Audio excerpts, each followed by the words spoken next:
Hello everyone, welcome back to my channel. Thanks so much for being here today. I'm holding a popsicle stick, but but I wanted to use a Halloween joke, and none of the popsicle sticks have a Halloween joke, so I'm going to say a Halloween joke and then throw my popsicle stick as usual, although the joke is not on the popsicle stick. So, what's the best way to punish a teenage monster? Limit their scream time. Am I right, folks? See? You still get the satisfying clank of the popsicle stick, but with the Halloween humor. Hello, everyone. Happy Halloween. I think you're seeing this. Why do I say I think? I know that you're not seeing this on Halloween because I'm filming on Halloween. But it is Halloween right now in this moment, and who am I? Can you guess? Well, I already posted about it on Instagram. So I'm Annie Wilkes from the book Misery.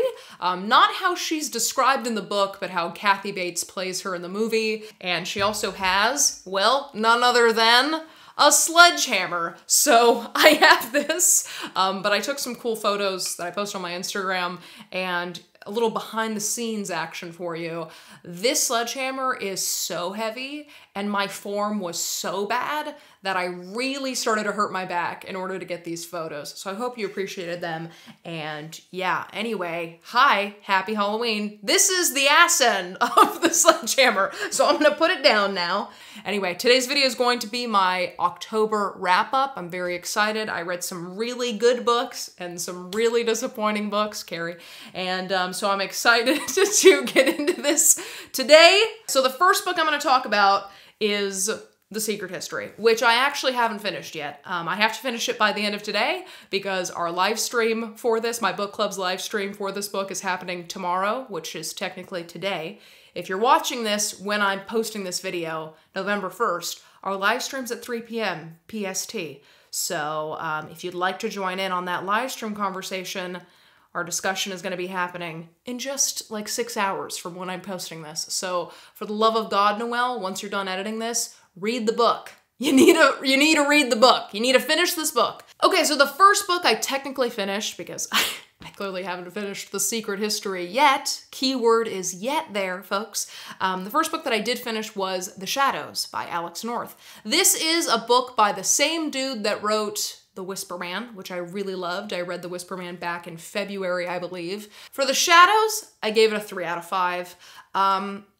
Mainly, I mean, it was really good and I really liked the writing, but the whole mystery is around lucid dreaming. Like that's kind of the main plot point is lucid dreaming.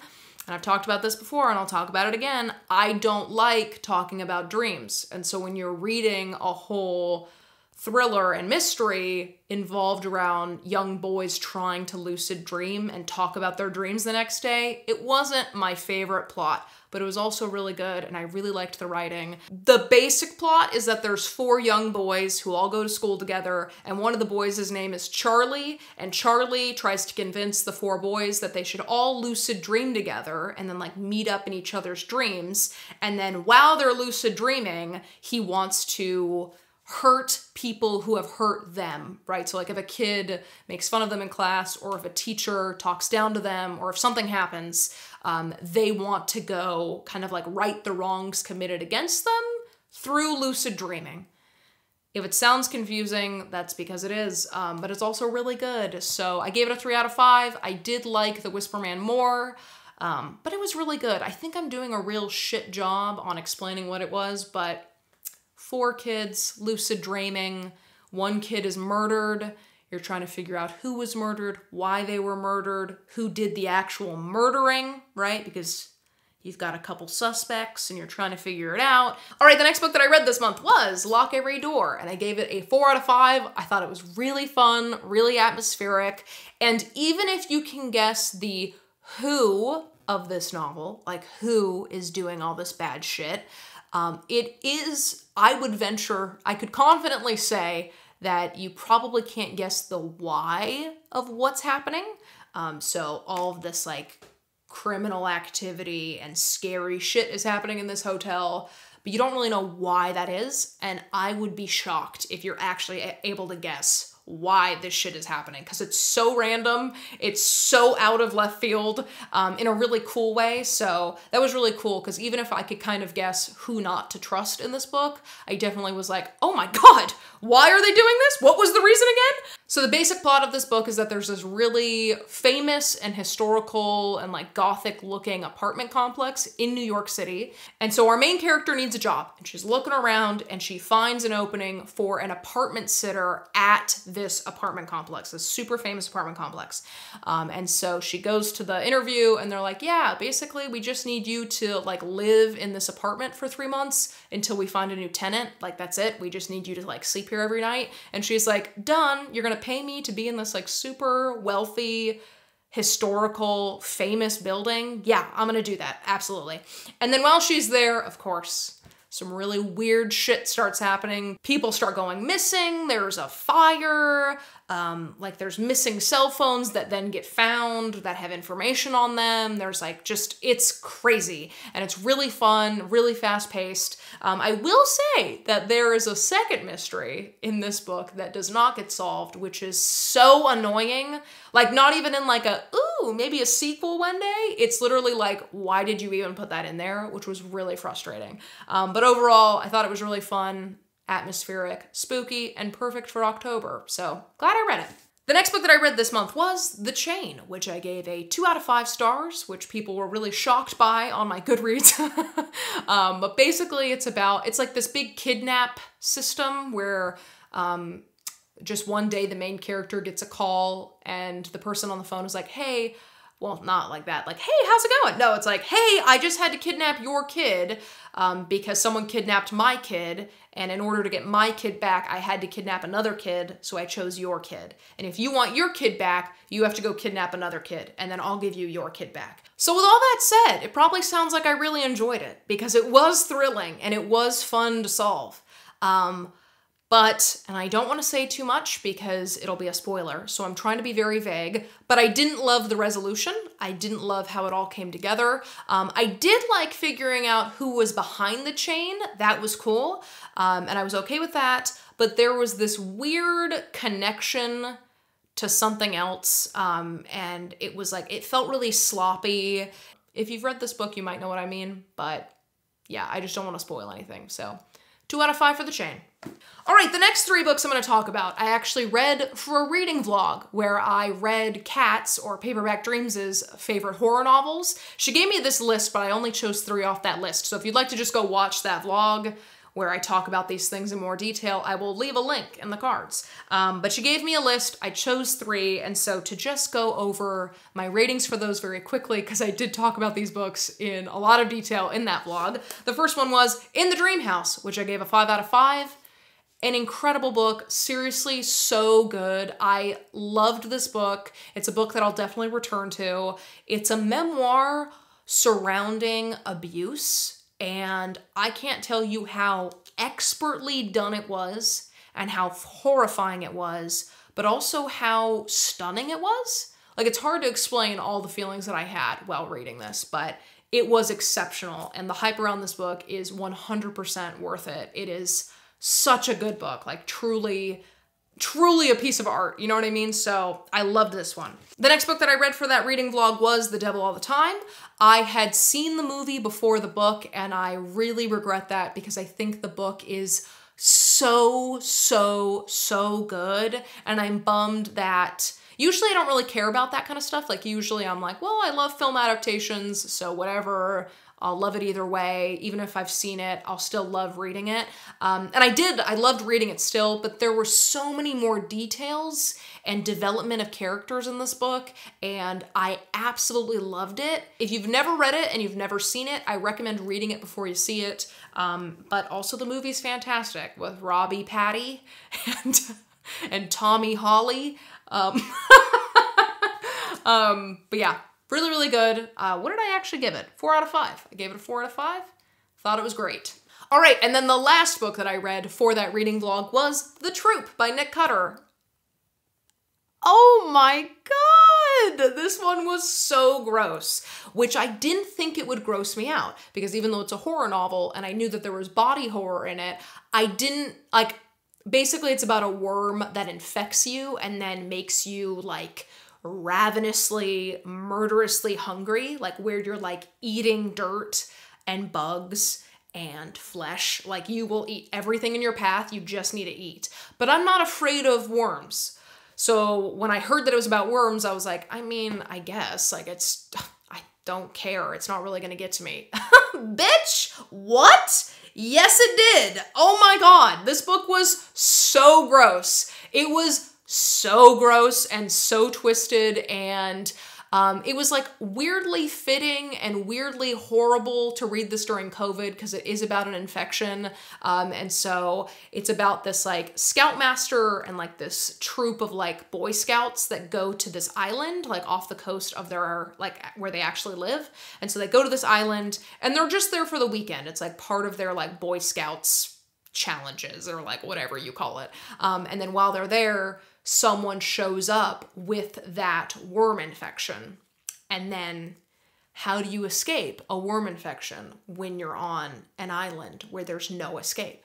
And so you kind of watch as things unfold, and it's really gross and really gruesome and really twisted and dark and scary. And one of the characters is just horrifying, and it's a lot, but it's super, super good. And so if you're in the mood for some body horror or kind of like survivalist infection type of books, highly recommend. But if you don't like worms, maybe skip this one.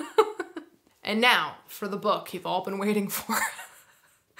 Oh no, I'm so afraid of hurting people's feelings with this one. But let me just say, we're all allowed to disagree. You know what I mean?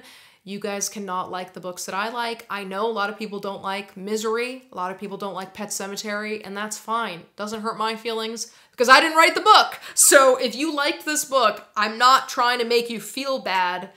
I just really, really didn't like it, and that was Carrie. I gave it a 2 out of 5. I'm on the precipice of giving it a 1 out of 5 because although I don't think it's horrible, it was probably so far one of the most disappointing books that I've read in 2020. I really did not enjoy this one. I'd say it started really strong, and then about halfway through, it felt as long as it did. And it's like literally like a fifth of the length of it. And I just really... I was really bored. So if you did like this one, I'm not trying to offend you. I'm not trying to make you feel bad. Because I just know that like specifically with King, I feel like I've gotten some really weird comments on my channel. Like when I said that it was kind of boring, I started to get some really mean, shitty comments. And so if you liked Carrie, I'm not trying to say that you're wrong or that you're dumb or anything like that. It just really wasn't for me. I really wasn't invested in Carrie White. I wasn't really invested in any of the characters, and I felt like there was too much hopping around on like the actual core of the novel and what was going on, and then so many separate accounts like through newspapers and interviews and memoirs, and it just felt like, you know, and I get it, it's his first novel, so he was still developing his style, but it was like trying to be so many novels at once, and I didn't feel emotionally invested in any of the characters. So 2 out of 5 for me. Didn't like it. Probably will never read again. So the next book that I read was One by One by Ruth Ware, which is a book that the Late Night Book Club, which is my book club, the 3 of us read it for the Literally Dead Book Club because Books and Lala chose this for her October book for her book club. And so we all read it to be hosted on that live stream, which I don't know when that's happening. Might be next weekend. I don't actually know. And I was nervous about this one. I was really nervous about reading this because I had seen so many like great reviews, and then I saw like Gabby Reed's give it a really bad review, and so I was like, oh my God, how am I gonna feel? And I don't have a great track record with Ruth Ware's books, so I was nervous. And it's an interesting conundrum I have with this book because I had a lot of fun reading it. But I gave it a 2 out of 5 because I figured out who was killing everyone maybe by like chapter 3. I knew who it was like right away. It was so obvious to me the entire time. And even at the end, like Ruth Ware often does this where like by the end, she gives you just a tiny little twist, like right like in the final few pages. And I also saw that one from a mile away. So I was like, I don't even know, like, could that even be a mystery? Because it was so obvious what you were doing with that. But even though I was able to figure out this book super fast, which is why I gave it a 2 out of 5, I still had a lot of fun reading it. I thought that the writing was cool.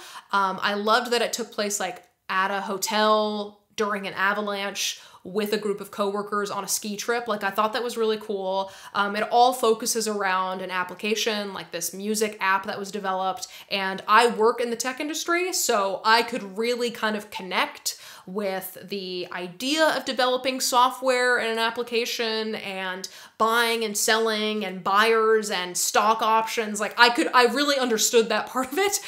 So that was really interesting to me because I could kind of not see myself on the trip, but I could see people I've worked with on the trip, right? Not the murderer, but I could see like the dynamics of like buying shares and what it means to go public and what you do when you go public and should you go public, like that. Those are all conversations I've heard a million times. So I feel like I had an interesting time with this book because I did really have a lot of fun reading it, but I was really disappointed in the end because it didn't catch me off guard at all. To me, it was very clear who was doing what they were doing. So anyway, yeah, that's One by One by Ruth Ware. And that is the video. Those are the books that I read in October. Let me know what you guys read, but more importantly, what was the favorite thing you read in October? Because I think we were all kind of reading horror or mystery or something kind of creepy. So let me know what your favorite thing that you read this month was. And yeah, hope you had fun, hope you liked this video, and I hope to see you in the next one. Bye!